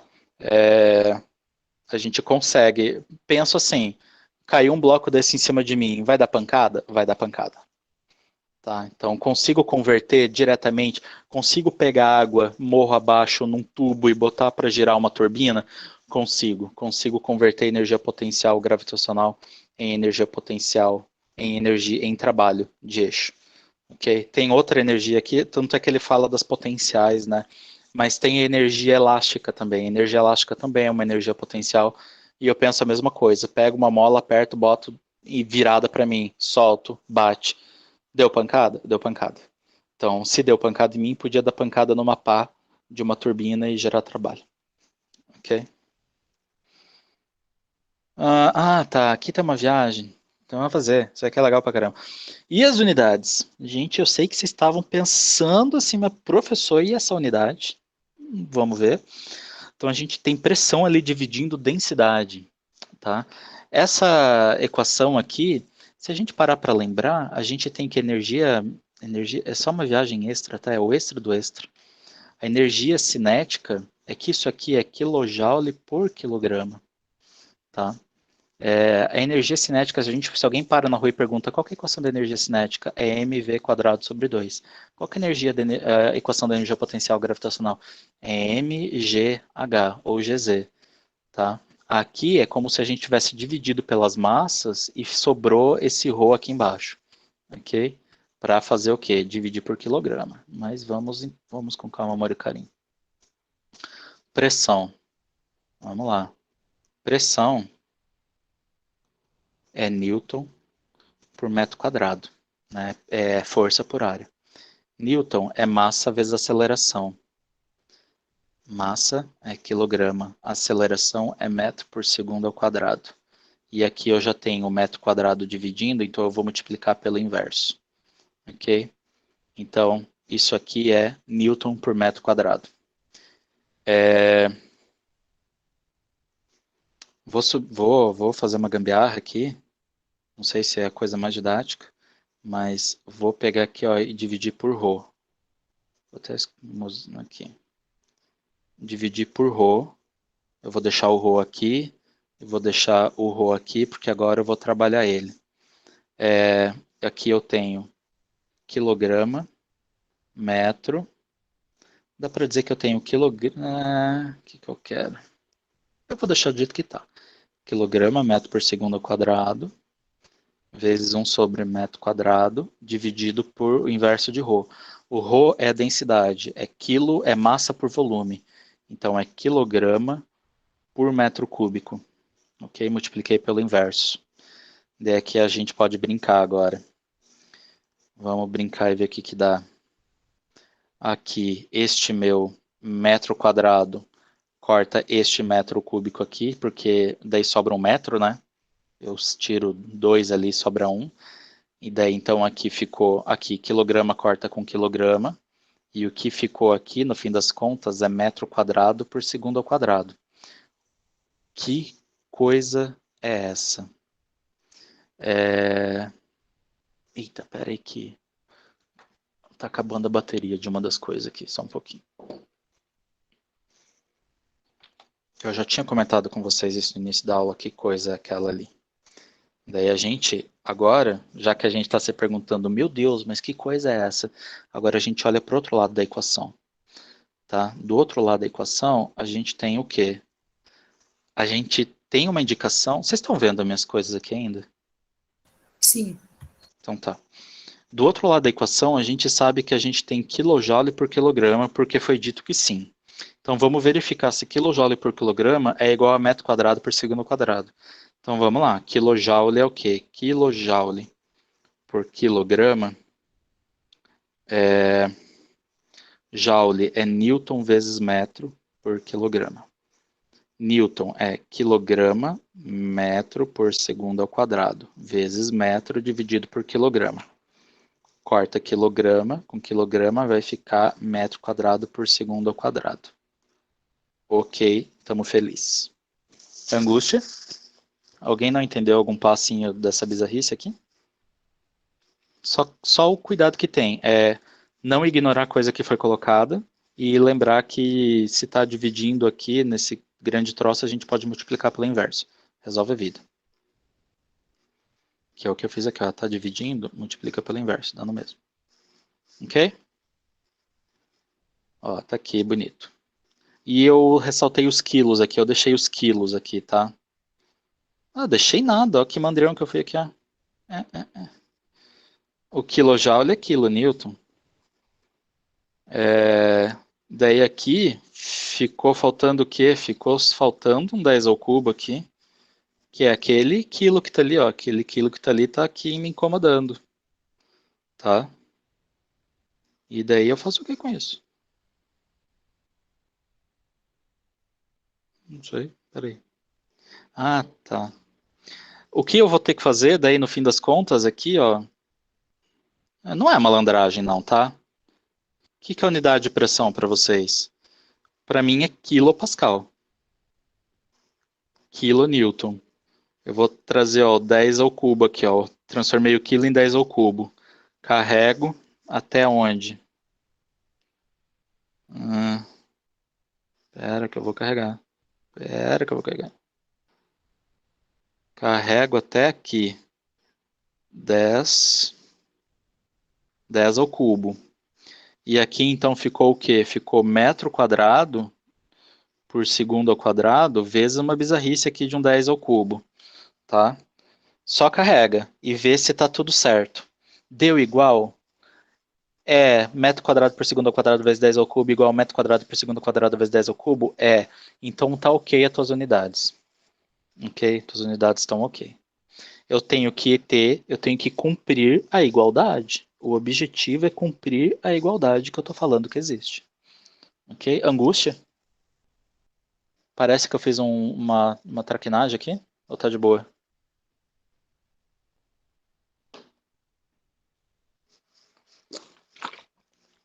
Eu achei de boíssima. Tá aqui, ó. Bonito sem treta. Tá? Quilopascal com quilonewton. E porque eu botei pressão sobre densidade. Então eu já trouxe o quilopascal aqui.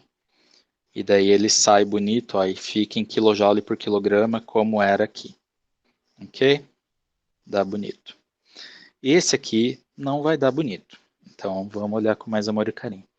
Então eu tenho um troço aqui, um V ao quadrado sobre 2, que eu quero saber as unidades desse troço aqui. E qual é a unidade de 2? Não tem unidade, é unidade, é unitário.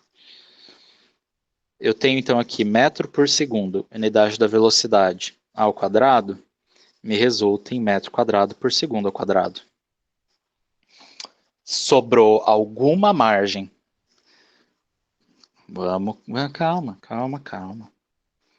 Eu vou trazer então aqui, ó, o quilojoule por quilograma do E. A gente já sabe que vai ficar quilonewton por quilograma, que vai dar quilograma metro por segundo ao quadrado dividido por quilograma vezes metro, porque é newton, joule. Ficou ruim. Kilojoule é o quê? É quilonewton vezes metro. Quilo. Eu vou botar 10 à terceira já aqui. 10 na terceira. Newton é quilograma metro por segundo ao quadrado vezes metro dividido por quilograma. Corta. Ficou 10 na terceira vezes metro quadrado por segundo ao quadrado. Tem como dizer que é igual? Sobrou alguma coisa? Não rola. Tem bugueira. Então, se eu simplesmente pegar um termo de velocidade ao quadrado, de velocidade fazer ao quadrado dividir por 2, eu não consigo sair em quilojoule por quilograma. Eu vou sair em joule por quilograma. Tá? Vai sair em joule por quilograma. Daí, se a gente bota valor, ó, eu dei uma pirada aqui, ó, deu errado. O que a gente faz? Daí, ó, a gente pode ver até aqui, ó, não é traquinagem, tá? O próprio Senjo tá fazendo. E se Senjo fez, Senjo tá certo. Mentira, o professor Damais fala que volta e meia ele manda uns e-mails pro Senjo, falando, ó, você tem um errinho aqui. Cada um no seu nível, né? Eu falo amém. Então, fim dos tempos, termodinâmica tem, cara, é só verificar as unidades. Se a gente fazer com valor, tá, fica um pouco mais óbvio da gente ver. Então, fiz a minha continha ali, ó, do quilonewton metro, que é esse lado, tá, brinquei, e daquele lado da igualdade resultou isso aqui, ó, 10 na terceira, metro quadrado, segundo quadrado. Por quê? Isso aqui é quilojoule por quilograma, ok? Só que se eu pegar aqui esse valor e botar simplesmente metro por segundo ao quadrado, metro por segundo, tudo isso ao quadrado, vai ficar metro quadrado por segundo ao quadrado. Daí o que eu faço? Então eu vou pegar o meu valor e vou saber que o quê? Que eu tenho que dividir ele por 10 na terceira. Porque daí aqui do outro lado, não vou ficar cagando em cima, né?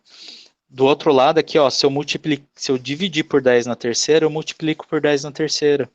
Daí o quê? O meu valor multiplicado por 1000 vai voltar, já que eu falei, né, que ele está dando em joule, por quilograma. Para eu transformar para quilojoule, eu tenho que dividir por 1000. Então eu pego o valor, divido por 1000, tá? E daí eu tenho que manter as coisas corretas. Se eu dividir por 1000 aqui, eu multiplico por 1000 aqui.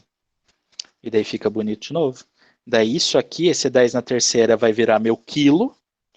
E esse valor aqui, que era o joule por quilograma, vai virar então quilojoule por quilograma. Quando fizer exercício, aqui tem um exercício, isso vai ficar mais óbvio, tá? Mas deu para entender a essência da treta? Matou a minha angústia do semestre passado inteiro.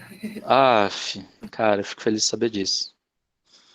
Porque isso aqui é legal, cara. Isso aqui é muito bom de usar, tá? E olha, quando eu estava fazendo mestrado e doutorado, toda equação que eu fazia, lá em Transcal 2, vocês vão ver umas equações bizarras, tipo uns Reynolds elevado a 1/3, vezes o papapi não sei o que lá, vezes um Prandtl, sabe? É umas coisas assim bizarras.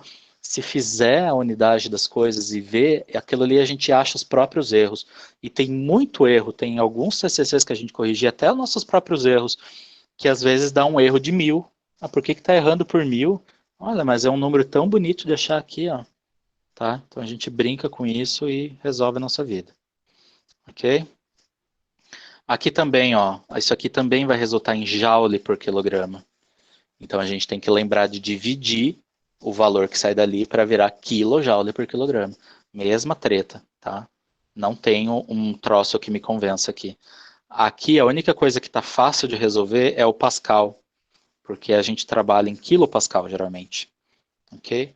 Então esse está fácil de resolver sem maracutaia, sem treta, ok? Energias mecânicas estão aqui, então aqui ó, a gente tem o próprio termozão aqui ó, de taxa de energia. Botou pontinho é por segundo. Botou 2 pontinhos é por segundo ao quadrado. Eu tenho massa pontinho é quilograma por segundo. Eu tenho θ pontinho lá em Mach geral 2 é radiano por segundo. Eu tenho R pontinho é metro por segundo. Eu tenho R, 2 pontinhos, é metro por segundo ao quadrado. Ok? Botou pontinho é taxa, é tempo. Então aqui mesma coisa. Tenho aqui minha energia mecânica com pontinho. Eu sei que energia mecânica, olha que bonito aqui, ó.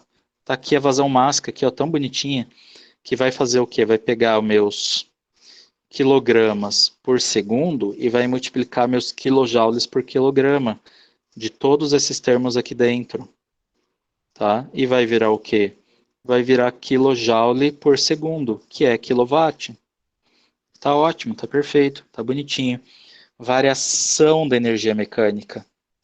A gente pode analisar entre um estado 1 e um estado 2 aqui, ok?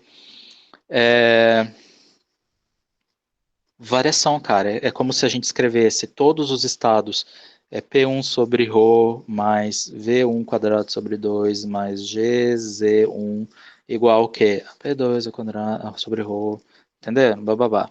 E daí a gente passa todo para um lado e brinca, isso aqui é variação, ok? É variação.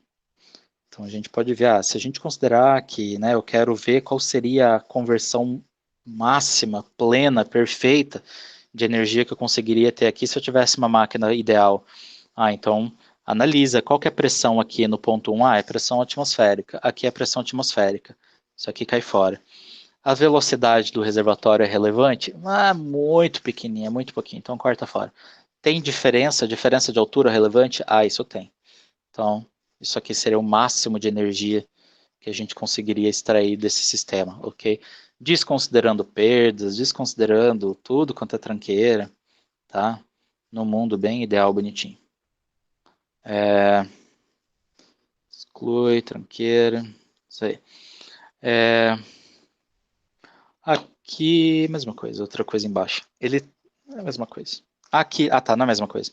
Aqui está em variação de energia mecânica específica e aqui está em variação de energia mecânica em taxa, tá? Já em quilowatt, ok? Por quê? Porque a gente pegou tudo isso aqui e multiplicou pela vazão mássica do fluido que está passando ali dentro, ok? As coisas se resolvem. Fazer agora. Então vamos fazer agora. Temos tempo? Vai até que hora isso aqui? Até 5h10? Isso, até 5h10. Amém, hein? Vamos lá. Vamos lá. E eu não vou conseguir terminar a aula, cara. Não vai rolar, eu acho. Mas daí eu gravo e continuo. Vixe. Amor no coração, hein? Se fosse presencial, pensa assim, se fosse presencial, eu ia estar sentado lá, cara. Não dá nem para pegar esse cara e fazer vezes 2 de velocidade, que eu sei que vocês não vão fazer comigo. Mas né? Aqui vocês têm a opção. Então vamos lá. Amor e carinho, vamos lá. Exemplo do Hibbeler, tá? Um local avaliado para a instalação de uma estação eólica tem ventos estáveis de velocidade de 8,5 metros por segundo. Determine a energia do vento por unidade de massa. Então vamos lá. A energia, ele quer uma energiazinha do vento aqui específica, tá? Porque ele quer por unidade de massa. Se a gente voltar aqui e olhar, é só esse termo de velocidade que é relevante para ele, é o v quadrado sobre 2. Tá? V quadrado sobre 2. Que vai dar 8,5 ao quadrado dividido por 2. Que unidade é isso aqui? É joule por quilograma. Ok? A gente discutiu bastante para saber que é joule por quilograma, porque não tem um recurso ali. Ah, eu quero converter aqui agora, professor, sem fazer tanta treta. Ah, então tá. Você quer botar quilojoule em cima? Então bota quilojoule em cima. 1 quilojoule é igual a quanto? É igual a 1000 joules. Daí eu vou cortar joule com joule. Vou sair já com quilojoule perfeito aqui em cima, bonito, dividindo por 1000. Tô pleno aqui, tô felizão já. Tá? Fechou. Kilojoule por quilograma. Só tem que lembrar de converter. E agora ele quer para uma massa de ar de 10 quilos. Quanto de energia tem 10 quilos de ar se movendo a 8,5 metros por segundo? Vamos ver. Sei lá como é que eu chamo isso. Vou chamar de evento também. Evento. Eu não sei outro nome melhor. Vamos lá. Então eu pego esse... Não gostei do nome. Eu vou chamar disso aqui da energia dos 10 quilos aqui, tá? Porque eu não tenho nome melhor. Energia dos 10 quilos. Eu vou pegar esse meu 8,5 ao quadrado dividido por 2, dividido por 1000. Então é 2000. E multiplicar por 10. Daí eu tenho... Já caguei as unidades aqui. Daí eu tenho... Kilojoule por quilograma multiplicado por 10 quilos. Ok? Corta, corta. Me sobrou quantidade de energia.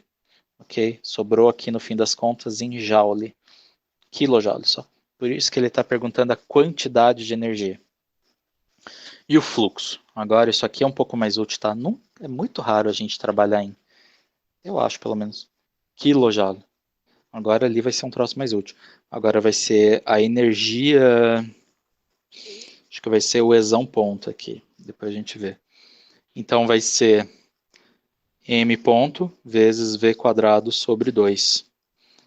1,154 quilograma por segundo vezes aqueles 8,5 dividido por 2000 kilojoule por quilograma. Corta, corta. Sobrou aqui, no fim das contas, sobrou quilowatt. Daí isso aqui sim é uma unidade decente. Daí isso aqui é o que a gente sabe que em tal lugar lá tem uma... Ah, eu quero ver quanto de energia no máximo eu conseguiria aproveitar lá em tal região que tem um vento X lá. Ah, então aqui ó, eu consigo pensar em potência. Aqui tipo, quantas pás eu teria que pôr lá, quantas turbinas eu teria que colocar para aproveitar, não sei o quê. Ou tem potencial de aproveitamento aí, colocando uma turbina gigantesca, daí a gente começa a brincar aí, tá? O buraco é mais embaixo lá, quando a gente for quantificar a quantidade de energia que passa numa seção transversal, né, que é onde está a pá, mas a ideia é basicamente essa, a gente tem que quantificar 1 kW nessas coisas aqui. Okay? Não é o caso, a gente não está falando de uma seção transversal que a gente vai coletar a energia do vento naquela seção. Ok? Não é o caso. Lá vai surgir um V ao cubo, se eu não me engano. Tá? Vai surgir uma vazão ao cubo. E onde é que está a outra vazão ao cubo? Está aqui dentro. A outra velocidade está aqui dentro, porque a vazão máxima é ρVA. Então aqui fica uma velocidadezinha também. Ali dentro vai sair um V ao cubo. Ok? Ah, não precisou de 2 paginazinhas, está aqui bonitinho. Devo ter dado uma pirada de unidade aqui. Está aqui mais bonito. Tá? Nem sei o que eu estou pirando, mas ó, verifique em termo a termo, tá? Verifica termo a termo. Ok.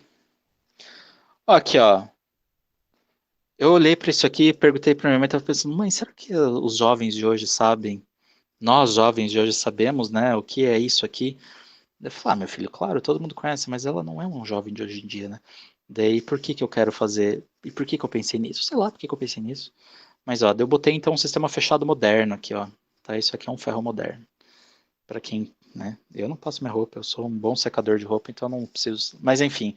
O que eu quero falar com isso? Eu pirei já, só porque tá acabando a aula? Não, agora a gente vai falar de sistemas, interação de calor em sistemas fechados, sistemas abertos.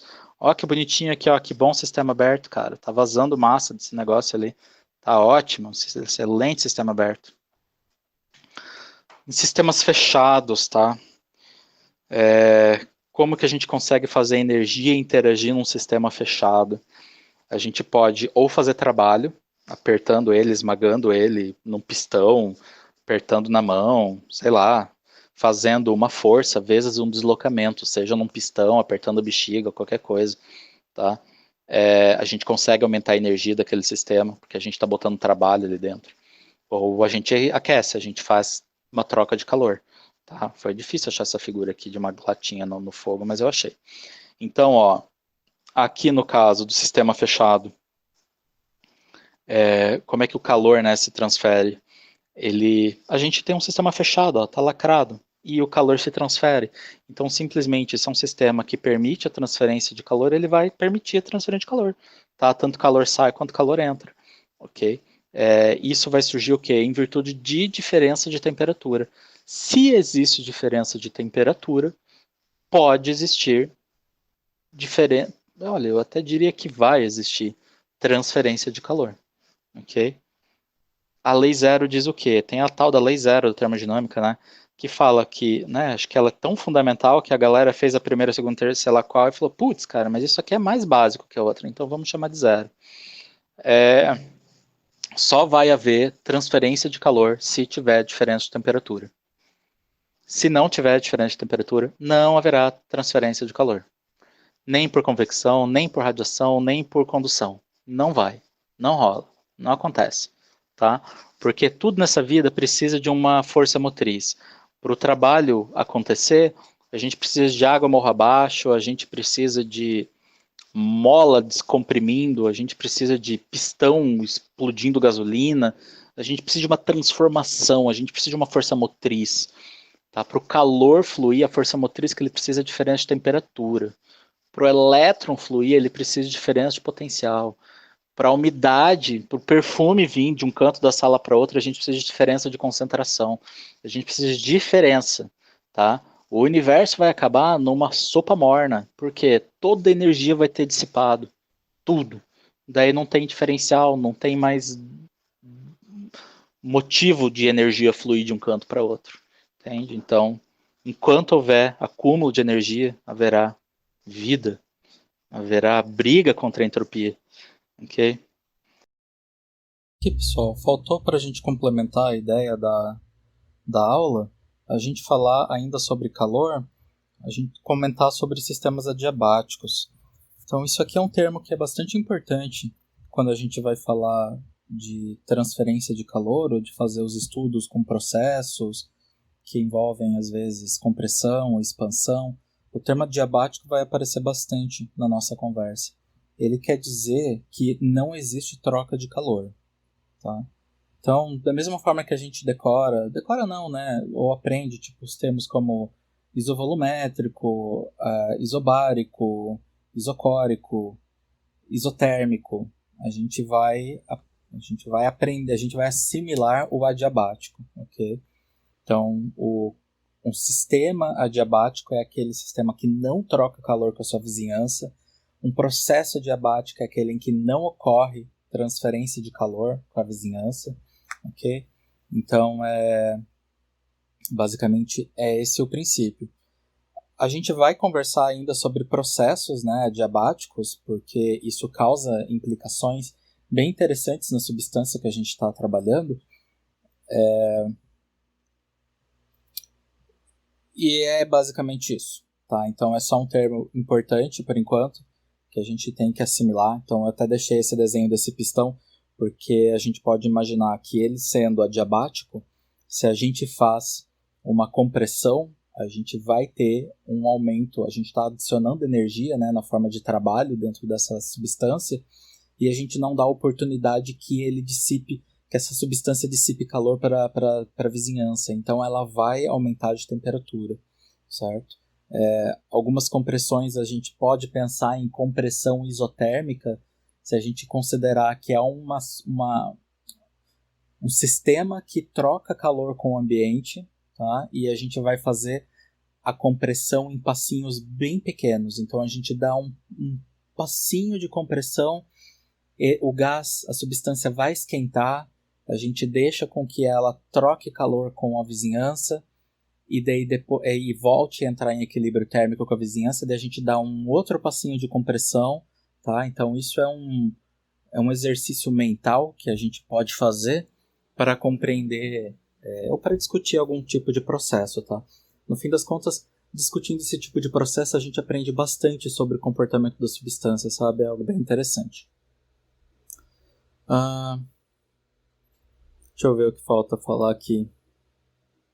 Em um processo adiabático, a única coisa que se pode garantir é que não haverá transferência de calor, tá? E aqui tem casos, daí exemplos que eu coloquei aqui, no caso de uma compressão adiabática, tá? Mas são exemplos aí que a gente vai ver mais para frente, ok?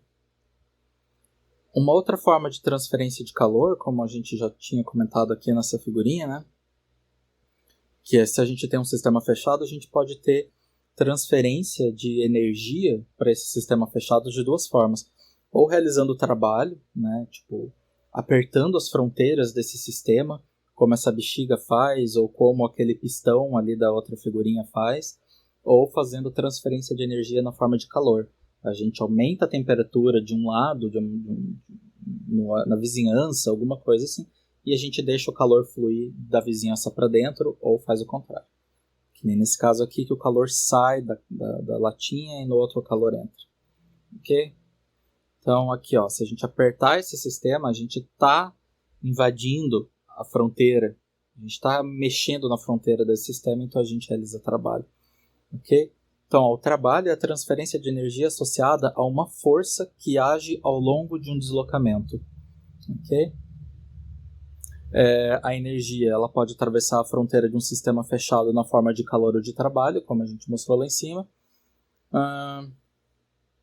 Então, assim, se a energia que cruza a fronteira de um sistema fechado não é calor, ela deve ser trabalho. Então, como é que a gente reconhece a transferência de energia na forma de calor? O calor tem como força motriz a diferença de temperatura. E sempre, para que exista a transferência de calor, tem que ter diferença de temperatura. Então, até quis representar aqui nessa figurinha como se a gente estivesse vendo o fundo, né, desse pistão aquecido. A gente teria, né, a transferência de calor acontecendo, porque a superfície aqui dessa parede do pistão, ela fica muito mais aquecida do que a substância interna. Então, lá dentro, na parede, a substância ela pode trocar calor, e daí tem os seus regimes de transferência de calor lá dentro, ok? Mas o que a gente faz aqui fora é promover um aumento de temperatura da superfície para que o calor flua de fora para dentro, ok? Então, assim, calor é energia que flui com diferença de temperatura. Se a gente percebe, se a gente tem algum sinal de que em um volume de controle fluiu energia dele ou para ele e não houve sem que tenha havido diferença de temperatura, então a transferência de energia aconteceu devido a trabalho, ok? Se for um sistema fechado. Daí a figurinha aqui do ferro de passar roupa, né? Um sistema fechado, ele não tem transferência de massa, enquanto que um sistema aberto, ele tem transferência de massa. Então, ou para ele, ou dele, ou os dois, né? Entra e sai ao mesmo tempo. Ok? Onde estou? Acho que é isso. Calor, trabalho e energia é tudo em kilojoule. Tudo em kilojoule. Ok? Sempre. Temos aqui, a gente pode chamar de um trabalho específico, que seria um trabalho por unidade de massa do fluido que a gente está trabalhando. Tá? Então, assim, quanto de calor, qual foi o trabalho que eu realizei sobre uma certa massa? Né? Isso pode ser um trabalho específico. Quanto de trabalho eu ganhei com a utilização desse fluido? Então, eu passei, numa turbina, passou uma certa massa de fluido e ele me entregou um certo trabalho, uma certa energia, né? O fluido passou na turbina, a turbina colheu a energia do escoamento, então, com isso, a turbina se move e me fornece trabalho. Então eu posso pensar quantos kilojoules eu ganhei para aquela massa fixa em quilogramas de massa que passou ali, ok? Então com isso a gente consegue discutir aí um trabalho específico. Isso é interessante porque permite com que a gente compare processos, sabe? Em GDV eu tenho um exemplo disso, que eu acabo desviando massa de uma turbina para um ponto de extração anterior e a gente, no fim das contas, a gente faz menos trabalho. A gente faz menos trabalho porque a massa não está escoando inteira, completa na turbina inteira. Parte dela é desviada no meio do caminho. Só que isso acontece as coisas lá, isso resulta que uma massa menor está passando pelo condensador, então o condensador consegue operar numa temperatura ainda mais baixa. A minha quantidade de energia diminui, mas a minha quantidade de massa diminui ainda mais. Então, como agora eu tenho um diferencial na turbina, a diferença entre a entrada e a saída da turbina é maior, o meu trabalho específico é maior. Específica maior, tá?